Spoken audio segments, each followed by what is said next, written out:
edition of the BFF Show. I'm Brendan. I'm Franco. And that was a delay. Franco, come on. We've been doing this forever. What was I know, with the delay? but we had a glitch. Like, you actually cut out. So why don't we do that again, actually? All right. Yeah, it was bad. No, we're going to keep it. Franco, if we haven't been a lot on this show, Franco. We haven't been super professional. We haven't been very knowledgeable. We haven't really been prepared. But there's one thing we have been, though, Franco, and that is honest. So don't you dare edit this. I will reach across the state lines to come get you, and you're going to have to deal with it. All right. We'll leave it unedited. As we've acknowledged in previous shows, we are AMP Premier's, real Showgate show. Yeah. Show pony, as they would say. So why not be the ones that are honest in our presentation? I forget who we're up against on AMP. Do you have any? I know at one point it was a spelling bee show. Yeah, it was. Which that was tough. That was tough to get through. They had actually really good music and production values. Then I think it was a 9/11 truther, maybe Democracy Now! Kind of show. So we're not offering quite that political depth, but no, I think we occupy our box of honesty and amateurism pretty well. This is the honesty box that we built here on AMP Premier. And, we bare our soul. You're drinking coffee. That's a very distinctive characteristic of a well-worn individual to drink coffee in the late evening hours because you're working hard. I didn't even change today. I couldn't even get into my special tanks for the show. I came right from work and I was late, so I just ran right in and sat down. Laundry's out. The closet's not even closed all the way. This is real, people. This is real life that you're welcome for us delivering it to you on a weekly basis. That's all I want to say, Franco. I get very emotional at the top of the show sometimes. Yeah, and we tend to meander a little bit. I will tell you, as far as wardrobe goes, I'd say 90% of the time we film the show, I'm already in my pajamas. I'm in my jammies. Okay. This is my jammy shirt. So that's just how I roll when we film. I'm usually in my pajamas, but since it's literally a talking head show, and I know people don't tune in for our good looks, so it works out well.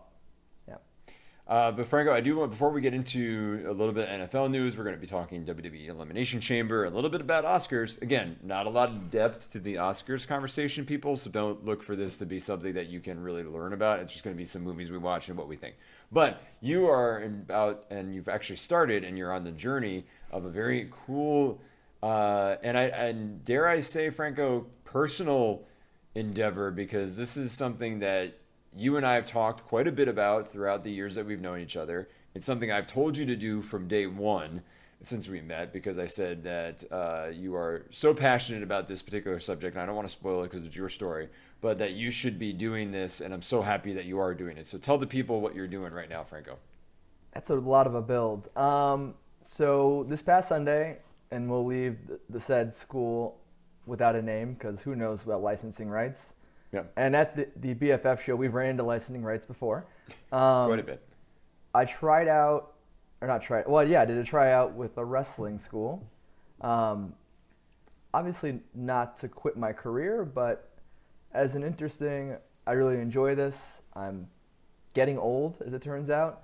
And given that I had a health scare 3 years ago, that's kind of perpetuated itself over time, why not? I'm fairly athletic, even at 33, and I gave it a try. So that's where we're at right now. Do you have any questions for me about it since you're a fan?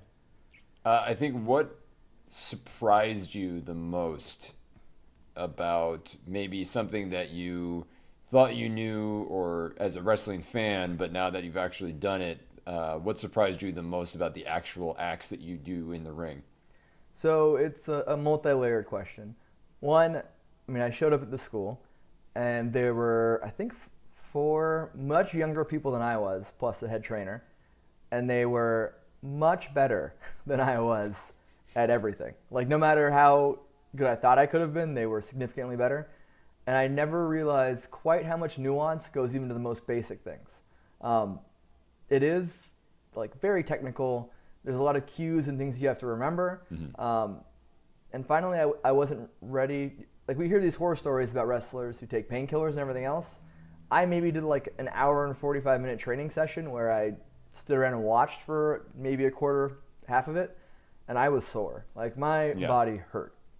So I think those combination of three things: one, like how good these young people are, and like how fast people can learn things; two, how much technical knowledge goes into it beyond like recognizing basic moves; and then three, just how much even like the most basic training like significantly hurts your body.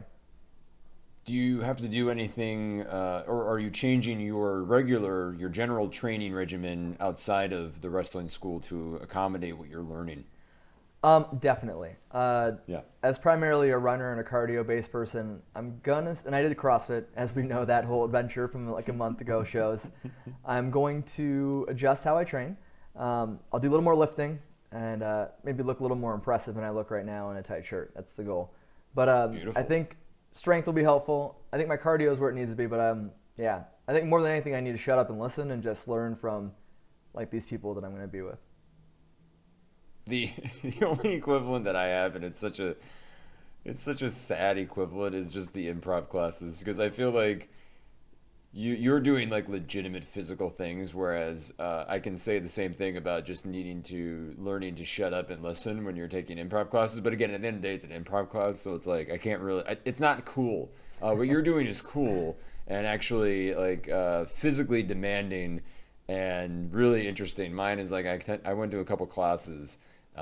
Did well, but it's not the same. But in my mind, I went there. I'm like, oh, it is kind of like an improv class, and I stopped myself. I'm like, no, the very, very slight tether to what Franco's experiencing right now. But then that tether is the whole concept of thinking that you may know what you saw or heard people do, but then realizing that it's not that easy and it's way more complicated. Yeah, totally. I mean, I think you and I think it's cool. I think about 90% of the population would think that I'm an idiot and I'm risking my like health and everything else. Yeah. But I mean, health's fleeting anyway. We have a big orange puppet in office that may end all of us in a few days. So I might as well do something that I found interesting. A few days? Do you know something? No. I'm no longer in the military, so I can't speak to anything of that nature. I was gonna say, Franco, that you should have brought that to my attention at the top of when we were preparing for this show, because that's way more interesting than any of the other nonsense we're gonna talk about afterwards. But Franco, we're gonna keep checking in on you with the wrestling school for sure, and we're gonna make sure that you're healthy. If you need a manager, I'd love to volunteer and put my name in the hat if you'd consider me. That would be really fun. I would just want to be the guy that's slapping the mat. I mean, we'll see how it goes.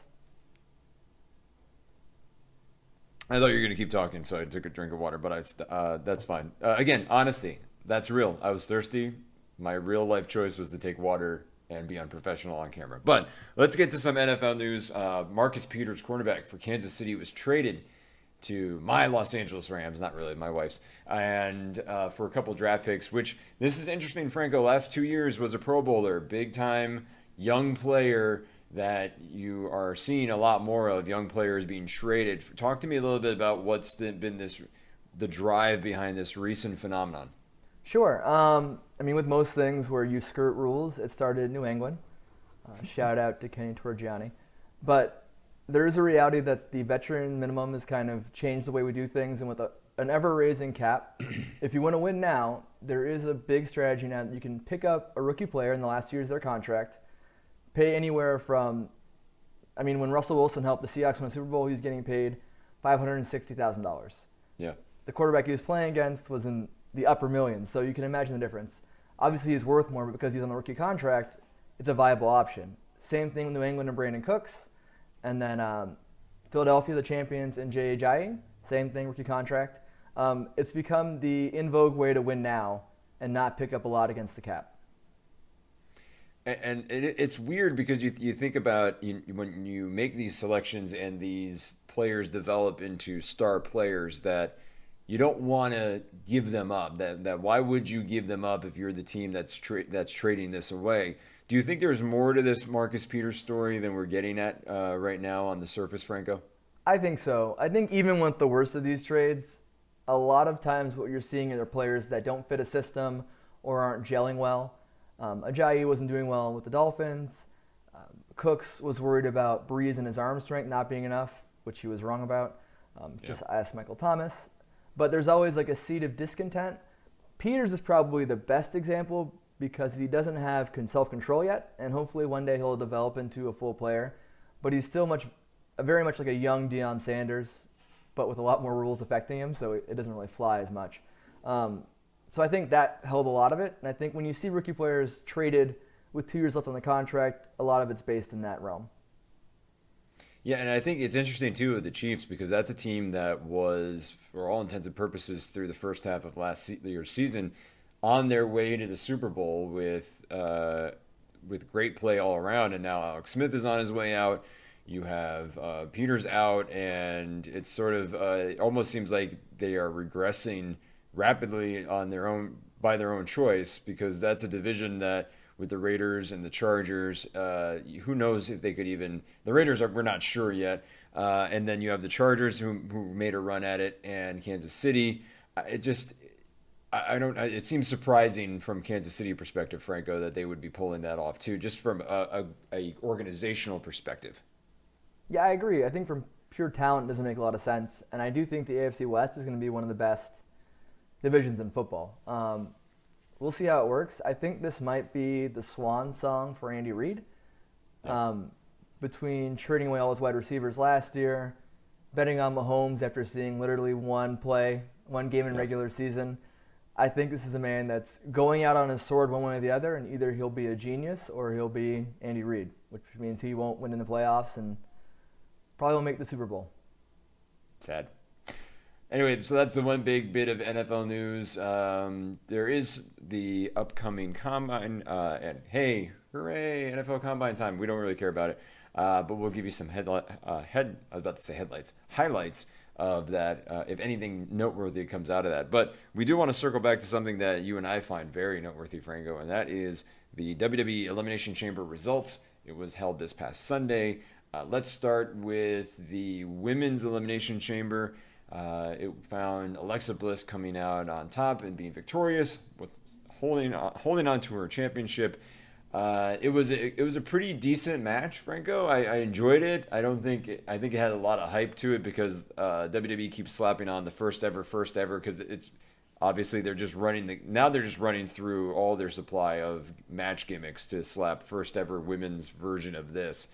And the Elimination Chamber was one of the last few. I did like the Bayley and Sasha Banks a little bit, with Sasha doing a little bit of a heel turn. We're not quite sure where that leaves Sasha and Bayley for WrestleMania. And then you had the two Absolution women in there that really were just kind of there for filler for the most part. And then you had Mickie James, that was the veteran that was had some really impressive pinfalls against some of the people in that match, and really sort of held it together. But the real story was Alexa Bliss coming out on top. That seems to be setting us up for WrestleMania with Asuka or potentially Nia Jax. Yeah, I liked the match a lot. I think it was well done. As we move towards a more equal wrestling environment, it would make sense that WWE would run through all their gimmicks and burn them out. That's what they do with the men's side. So going that direction makes sense, I suppose. I think the right person won. I think Alexa Bliss right now is the most interesting kind of character on Raw.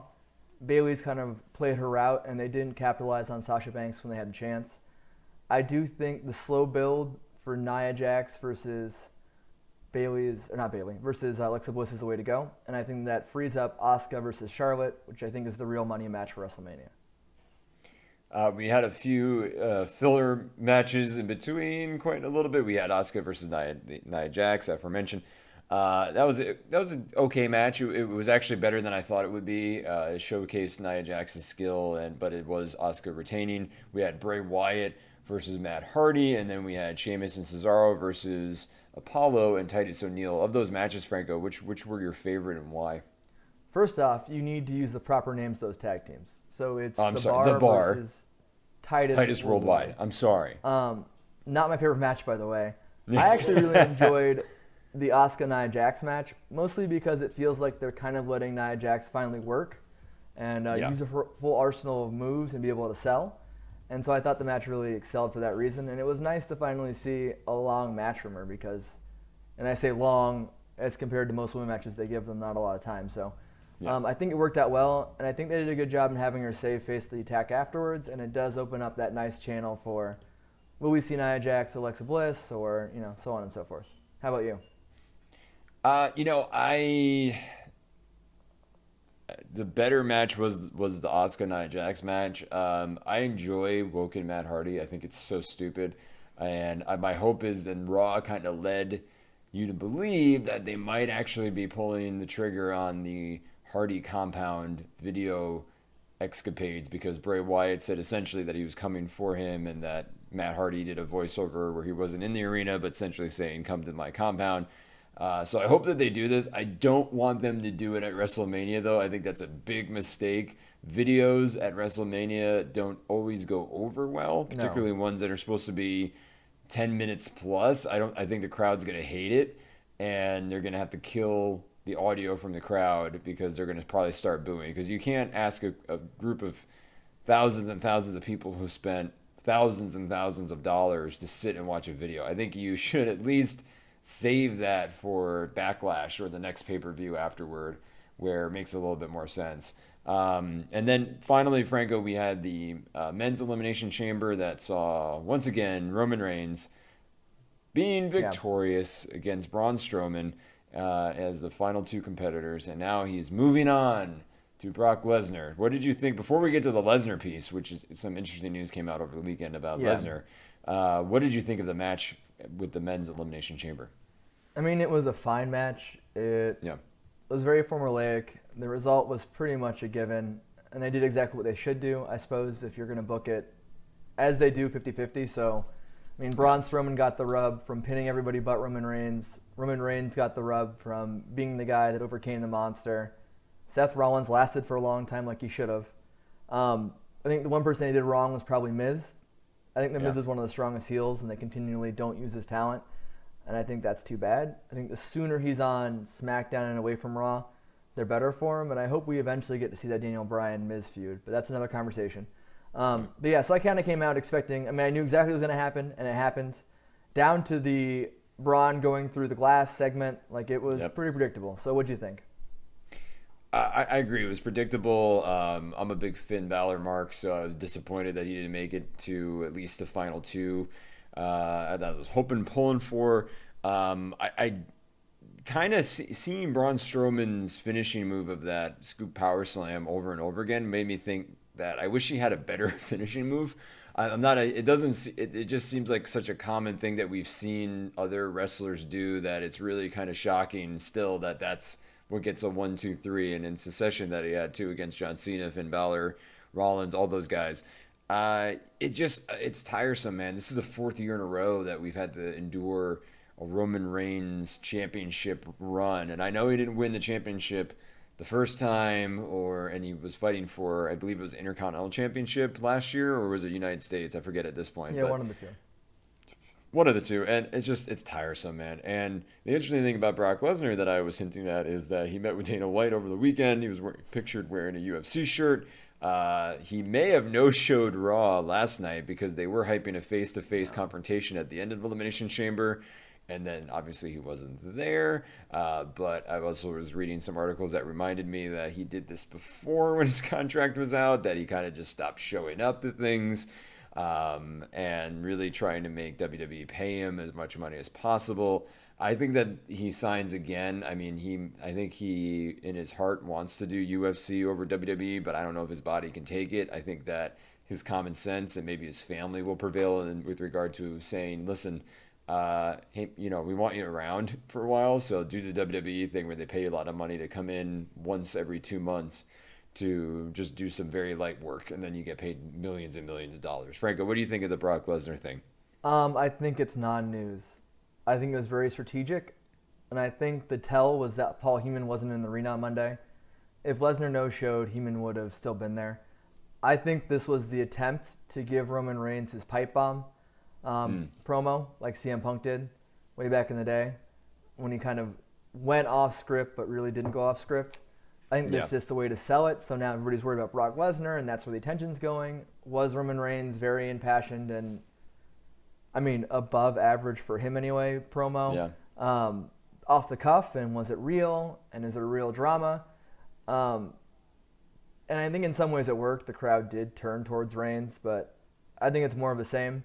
I equate it to the way back in the day DX Shawn Michaels, I lost my passion speech. And I lost my smile. yeah, all that stuff. I think they found a formula that kind of works to turn someone into a person, the smart marks, as they call us, like, and they're trying to run that course with Roman Reigns. Then Lesnar, being the person he is giving them the perfect track for that. So we'll see where this goes. Fastlane is in a week, Franco, which is Yep. insane. John Cena alluding to challenging The Undertaker. John Cena's on SmackDown tonight. I've not seen anything yet, but the rumor was he was going to challenge Shinsuke Nakamura for his title shot, which I think is not a great idea, but they got to put Nakamura on Fastlane some way and can't have him not be in a high-profile match, so it's probably going to happen. I hope that they don't hotshot it over to Cena. I doubt that they will, but you never know. It's Vince. So I think you're going to still see John Cena versus The Undertaker, which should have probably happened 5 years ago. Right now, it's kind of like having last seen Undertaker with Roman Reigns. It's just, I don't know, man. I'm not really hyped about it. I'm kind of disappointed by it, and it's kind of going to bum me out when you actually see him wrestle, because I don't know. I don't know. It's like when your dad tries to be super athletic when he's in his early 60s, and it's just like, no, you can't do it, man. I will say, as much as I dislike John Cena's character on TV and not a big fan how he works in the business, obviously he's an amazing human being with all the Make-A-Wish stuff and everything else. The man can carry a match. That's true. Even if it's by doing the 5 moves of death or pulling the best out of the person he's working with. So I think the best possible solution for Undertaker, if he really insists on coming out of retirement, is John Cena. But we'll see what happens.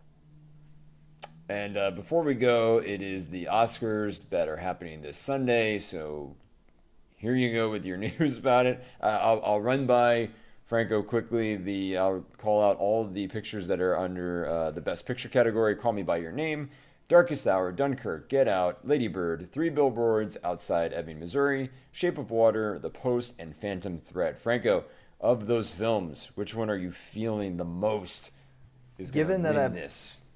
Only seen 3 of them. Yeah. And I read the screen treatment for another. My heart really, really wants Get Out to win. Yeah. I think the reality is that The Post wins. Because The Post is the quintessential Oscar movie. And I don't think the Oscars have quite enough guilt yet for being very discriminatory and not open to everybody that they're going to give Get Out the win. So I'm saying The Post. What do you think? I want to Get Out to win too, but I agree with your sentiment. I feel like the Academy probably views Get Out as an indie horror comedy, so it doesn't fit their specific definition of what a prestige film should be. So I think that they're probably going to roll with either Phantom Thread or The Post, because I feel like Phantom Thread is also that Oscar bait. It's the Paul Thomas Anderson. It is why am I blanking on the actor? Daniel Day-Lewis, and it's his last film supposedly. So I think there's a lot going on. Quote unquote. So we'll have to see. But in general, I honestly forgot the Oscars were happening. It's one of those. I feel like there was so much about the Oscars last year at the end of it because of what happened with the Best Picture envelope. There's a really interesting oral history of that moment on HollywoodReporter.com that I definitely recommend you read, because it just is more insane than I thought it was originally. And but yeah, so are you going to watch the Oscars, Franco? Absolutely not. I will check Twitter avidly to see who wins, and if there's a speech that sticks out on Twitter, I'll watch that speech on YouTube. But I have zero interest in watching what happens. I think the Oscars, while are very interesting and I enjoy film, I don't think they represent the type of film I enjoy or the stylings that I personally enjoy. And I think there's enough politicalness in it to skew them in a way, so it's more depressing than uplifting. That's fair, and I will probably be watching by default because my wife loves it, so yeah. Speaking of wife loving things, we have very little time. We have 2 minutes. So we have watched The Bachelor in this household. Ew. Which has been an experience. This guy, his name is Ari. And he's horrible. Like, he is, like, first off, this premise that we have 29 women all pleading for one man's affection is concerning by itself, but we live in a brave new world, whatever, I suppose. But it ultimately sets up to this very icky scenario where you have one man choosing between 3 women, and they have this thing called the fantasy suite, where, I mean, use your imagination what happens in the fantasy suite. And the dates are successively in 3 days. So in what modern culture are we really thinking this, well, he's 36, but this mid-30s man is going to sleep with 3 women in succession, and somehow all 3 women are okay with that, eliminate one of them that he just slept with a day ago, then get engaged to another one within a week? How are we setting him and her up for a real relationship? Sub-question, what are we really telling society we accept as true love? Go. We accept scripted television that gives us fleeting moments of escapism. That's what that is, Franco. I mean, that's much more eloquent than I think even they would put it, so we'll take it. So don't watch The Bachelor. Ari's a scumbag. No. That's my lip service. That's appealing to a different demographic than usually watches our show, so there you go. There we go. All right, Franco, what did you learn? I learned that you just publicly admitted for the first time that you are an improv class, so congratulations for chasing that dream and making it known. Thanks, man. And I learned today that when you put those 2 dreams side by side, your wrestling and mine improv, I feel inadequate because you are definitely doing the more manly thing. Or you may hurt yourself so badly that it's going to be very tough to walk. So maybe, I don't know, maybe I'll come out at the end. I don't know. I think it's about equal. I think your longevity is much longer than mine. That makes sense. All right, for the BFF show, I'm Brendan. I'm Franco. Have a good week. Peace.